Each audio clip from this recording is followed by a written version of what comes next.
kelompok 12 ingin mempresentasikan hasil makalah kita yang bertema Big Data dan Data Science dalam Kesehatan dengan judul Peluang, Tantangan, dan Implementasi di Bidang Farmasi.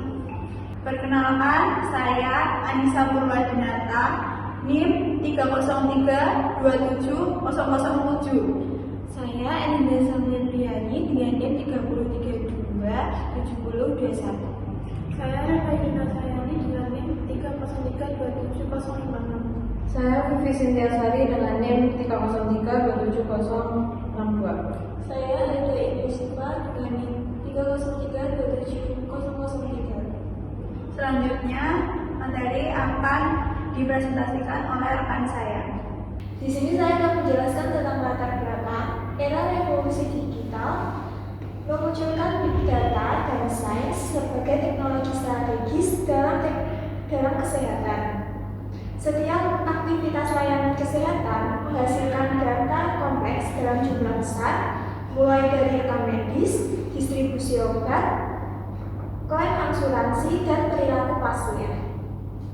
Lulusan D3 Farmasi tidak hanya dituntut menguasai aspek klinis, tetapi juga kemampuan memanfaatkan data secara efektif untuk meningkatkan ketepatan keputusan klinis, mendeteksi dini efek samping obat, mengoptimalkan rantai distribusi, mencegah praktik fraud dalam layanan farmasi. Big data adalah kumpulan data berukuran sangat besar dengan pertumbuhan cepat dan format beragam, terstruktur, semi-struktur, tidak terstruktur, yang memerlukan teknologi khusus untuk pengolahannya. Data science adalah bidang yang mengintegrasikan statistika, analisis, data, dan metode komputasi untuk menggali informasi bermakna dari beberapa jenis data. Next. Rumusan masalah. Apa pengertian dari konsep dasar big data dan sains dalam bidang kesehatan? Yang kedua, bagaimana implementasi dan dampak big data serta data sains di sektor kesehatan farmasi? Yang ketiga, apa saja tantangan, hambatan, serta peluang pemanfaatan big data dan sains dalam layanan kesehatan di Indonesia? Dan yang keempat adalah bagaimana masa depan integrasi big data dan sains dalam sistem farmasi dan pelayanan kesehatan nasional. Selanjutnya akan dijelaskan oleh teman saya Anissa. Dipersilakan. Di sini saya akan melanjutkan dari rekan saya, Big Data dalam kesehatan. Penerapan dalam layanan sesuai dengan makalah pada halaman 5. Big Data dalam layanan kesehatan diterapkan untuk penelitian dasar, yaitu membantu mengembangkan ilmu kesehatan melalui analisis data berskala besar. Yang kedua ada surveillance penyakit, memantau penyebaran dan tren penyakit secara real time untuk deteksi dini wabah. Lalu ada clinical pathway, yaitu mengelola dan menstandarisasi alur perawatan pasien. Ada personalisasi terapi, yaitu untuk merancang pengobatan yang sesuai dengan karakteristik individu pasien berdasarkan riwayat medis dan data genetik. Yang terakhir ada telemedis, yaitu mendukung layanan kesehatan jarak jauh dengan analisis data pasien. Selanjutnya ada karakteristik 5V. Seperti dijelaskan di halaman 5, Big Data memiliki 5 karakteristik kunci, yaitu yang pertama ada volume. Volume adalah ukuran data yang sangat besar. Lalu seperti kecepatan data dihasilkan dan diproses secara real time. Lalu ada variety, keragaman bentuk data, terstruktur, semi terstruktur, tidak terstruktur. Verasi, keakuratan dan kualitas data yang harus dijamin. Yang terakhir ada value, nilai atau wawasan bermakna yang dihasilkan dan dari pengelolaan data. Lalu ada jenis big data. Yang pertama ada data biologis seperti profil eksom dan metabolisme untuk penelitian etiologis dan screening. Lalu ada data geospasial lingkungan, karakteristik lingkungan untuk penelitian survivals. Lalu ada rekam medis elektronik, data pasien untuk penelitian klinis dan perawatan. Lalu ada data internet dan media sosial, pencarian Google dan media sosial untuk mengidentifikasi tren kesehatan. Yang terakhir ada data nutrisi dan pola diet untuk epidemiologi nutrisi menggunakan pendekatan modern seperti dietary, recalls atau McLaren. Selanjutnya, implementasi big data dan data science. Implementasi global sesuai dengan halaman makalah nomor 7 dikemukakan sejak tahun 2010 dengan digitalisasi rekam medis yang membawa manfaat besar, yaitu efisiensi pengelolaan data klinis untuk mempercepat akses dan pengelolaan informasi medis.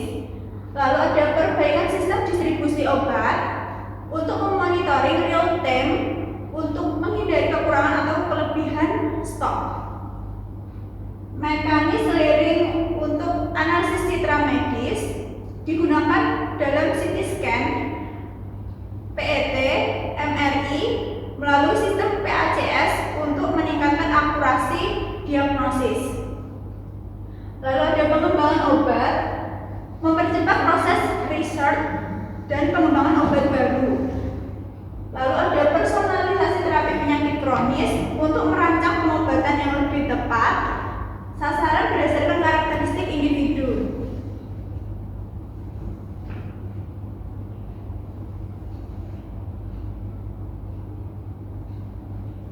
Lalu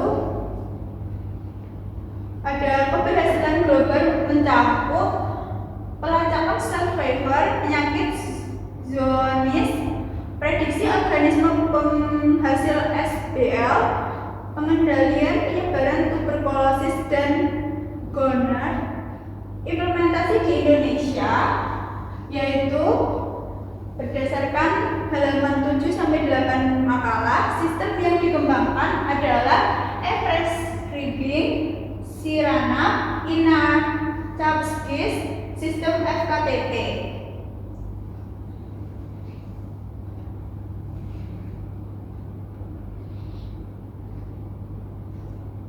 Sistem yang dikembangkan mencakup pencapaian penelitian yang menunjukkan akurasi 79,9% dalam analisis ketidakhadiran pasien.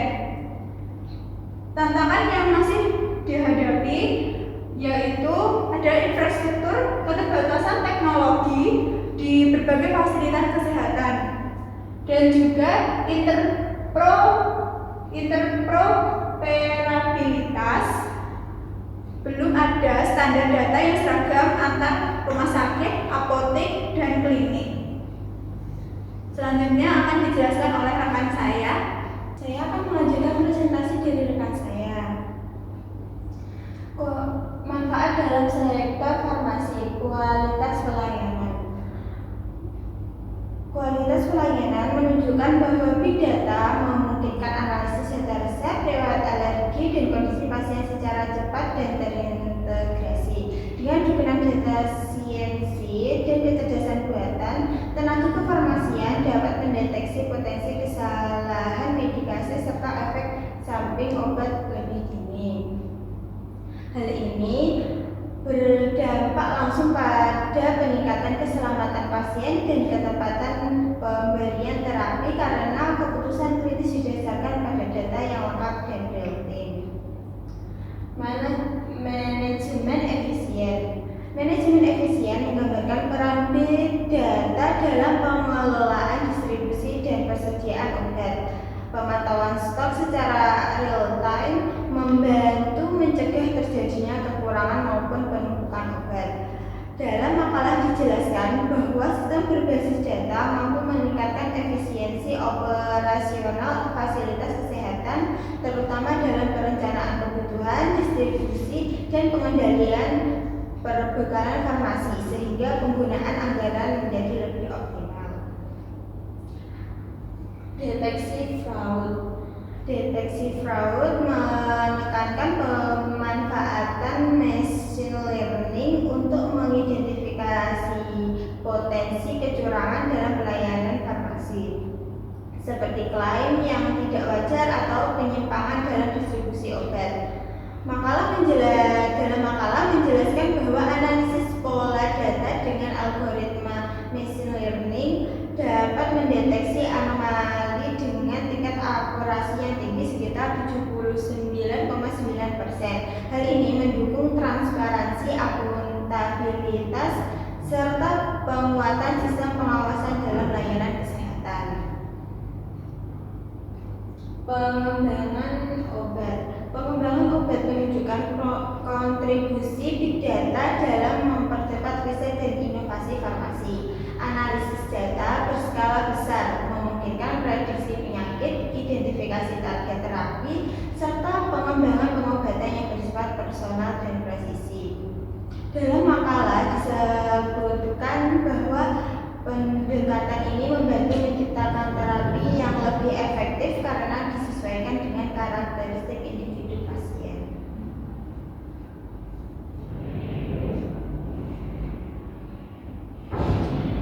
Next, integrasi dengan teknologi lain. Artificial Intelligence AI. Artificial Intelligence AI berperan sebagai mesin analitik yang memanfaatkan big data sebagai sumber input utama. Dalam konteks kesehatan dan farmasi, AI digunakan untuk meningkatkan akurasi diagnosis melalui analisis medis seperti CT scan, PET, dan MRI. Selain itu, AI mendukung pengembangan pengobatan presisi dengan menyesuaikan terapi berdasarkan karakteristik individu pasien, seperti kondisi klinis dan data biologis. Hal ini sejalan dengan makalah yang menyebutkan bahwa integrasi AI dan big data memungkinkan ekstraksi pola kompleks yang sulit dianalisis secara konvensional sehingga meningkatkan mutu layanan kesehatan. Machine learning. Machine learning merupakan bagian dari AI yang berfokus pada kemampuan sistem untuk belajar dari data. Pada gambar dijelaskan bahwa machine learning mampu memodelkan hubungan exposure yang kompleks dan non-linear serta melakukan fitur selection untuk mengidentifikasi faktor yang paling berpengaruh terhadap outcome kesehatan. Dalam makalah, teknologi ini disebut efektif dan analisis prediktif, deteksi risiko, dan pemodelan hubungan antar variabel kesehatan yang rumit, sehingga membantu pengambilan keputusan klinis dan manajerial yang lebih akurat. Internet of Things (IoT). Internet of Things (IoT) berfungsi sebagai penghasil data real time yang kemudian diolah menggunakan big data dan data sainsi. IoT memungkinkan pemantauan sinyal fisiologis dan patologis pasien, kepatuhan konsumsi obat, aktivitas harian, hingga rehabilitas di rumah. Integritas ini mendukung perawatan personal dan pemantauan berkelanjutan tanpa harus selalu berada di fasilitas kesehatan. Dalam makalah dijelaskan bahwa kombinasi IoT dengan big data dan AI menciptakan sistem layanan kesehatan yang lebih adaptif, responsif, dan berorientasi pada kebutuhan individu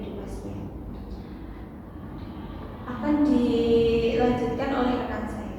Selanjutnya saya akan lanjutkan rekan saya, yaitu tantangan di Indonesia. Yang pertama, infrastruktur dan standarisasi.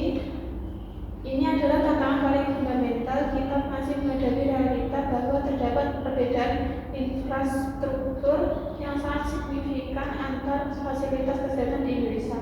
Ada rumah sakit yang sudah memiliki sistem digital canggih, tapi ada juga puskesmas yang masih menggunakan sistem manual. Tantangan kedua yaitu keamanan dan privasi. Keamanan dan privasi ini adalah isu yang sangat sensitif dan krusial. Data kesehatan adalah data pribadi yang paling sensitif yang dimiliki seseorang. Riwayat penyakit, hasil laboratorium, informasi genetik. Yang ketiga, kualitas data dan SDM. Ada pepatah dalam data scan C, garbaga in, garbaga out. Data yang tidak valid, tidak lengkap, atau tidak konsisten sangat berbahaya karena dapat terdampak pada kesalahan diagnosis dan keputusan klinis yang fatal. Tantangan yang keempat ada resistensi budaya. Jangan kita lupakan faktor human faktor. Budaya organisasi di banyak institusi kesehatan kita masih resisten terhadap perubahan dan transformasi digital. Ada ketakutan akan hal baru, ada keengganan untuk keluar dari zona nyaman yang sudah bertahun-tahun dijalani. Untuk yang selanjutnya, solusi dan peluang pengembangan. Yang pertama adalah penguatan infrastruktur dan standarisasi. Penguatan infrastruktur dan standarisasi ini adalah fondasi dari segalanya. Tanpa fondasi yang kuat, apapun yang kita bangun di atasnya akan rapuh. Kita perlu menerapkan standar interoperabilitas yang sudah terbukti efektif di tingkat internasional seperti HL7 atau FHIR. Standar ini memungkinkan sistem yang berbeda untuk saling berkomunikasi dengan lancar seperti bahasa universal untuk sistem kesehatan digital. Untuk yang kedua itu peningkatan kompetensi SDM. Ini adalah investasi jangka panjang yang tidak boleh ditunda lagi. Human capital adalah aset yang paling berharga bagi kita. Kita harus mengintegrasikan materi big data, analitik data kesehatan, dan perlindungan privasi digital ke dalam kurikulum pendidikan farmasi dan kesehatan sejak level sarjana. Jangan tunggu mereka lulus baru belajar. Untuk yang ketiga, sistem pengawasan terpadu. Kita memerlukan sistem yang dapat melakukan audit digital dan pemantauan kecurangan secara otomatis dan real time. Dan ini bukan harapan kosong. Penelitian menunjukkan bahwa machine learning dapat mendeteksi pola fraud dan dengan tingkat akurasi mencapai 79,9%. Ini adalah angka yang sangat impresif dan reliable. Sistem ini tidak hanya meningkatkan akuntabilitas dan transparansi dalam pelayanan kesehatan, tetapi juga meningkatkan kepercayaan publik terhadap sistem kesehatan kita. Selanjutnya akan dilanjutkan oleh rekan saya, Vivi. Baik, sekarang kita masuk di bagian solusi selanjutnya. Yang pertama ada perawatan personal. Ini adalah konsep personalized medicine yang menjadi tren global saat ini. Melalui analisis mendalam terhadap data pasien yang mencakup riwayat medis lengkap, informasi genetik, dan perilaku kesehatan individu, kita dapat merancang intervensi perawatan yang benar-benar sesuai dengan kebutuhan spesifik setiap pasien. Tidak ada lagi pendekatan standar yang sama untuk semua orang, karena setiap individu memiliki kondisi yang unik. Selanjutnya adalah pemantauan real time. Ini adalah game changer dalam layanan kesehatan. Dengan sistem pemantauan real time, kita dapat memberikan respon yang sangat cepat terhadap perubahan kondisi kesehatan pasien. Yang ketiga ada kolaborasi penelitian dan industri. Kemitraan antara institusi penelitian, industri farmasi, penyedia teknologi, dan pemerintah adalah kunci sukses implementasi Big Data. Tidak ada satu pihak pun yang bisa melakukan ini sendiri. Kolaborasi interdisipliner berbagai bidang keahlian sangat diperlukan untuk mengoptimalkan pemanfaatan Big Data. Oke, selanjutnya masuk dalam kesimpulan. Big Data dan Data Science telah merevolusi pengolahan data kesehatan dan meningkatkan mutu layanan, efisiensi operasional, serta ketepatan pengambilan keputusan klinis. Ini bukan lagi wacana atau teori, tapi sudah menjadi realita yang mengubah landscape kesehatan global. Khususnya dalam bidang farmasi, dampaknya sangat konkret dan terukur. Big Data meningkatkan mutu pelayanan farmasi melalui analisis cepat dan data resep, juga deteksi interaksi obat. Efektivitas distribusi meningkatkan dengan supply chain management berbasis data real time. Namun, kita juga harus mengakui tantangan yang ada di Indonesia. Kita masih menghadapi keterbatasan infrastruktur teknologi, belum adanya standarisasi data yang seragam, isu keamanan data privasi, data yang sensitif, masalah kualitas data yang tidak konsisten, keterbatasan sumber daya manusia yang kompeten di bidang data sains kesehatan, dan resistensi budaya organisasi terhadap transformasi digital.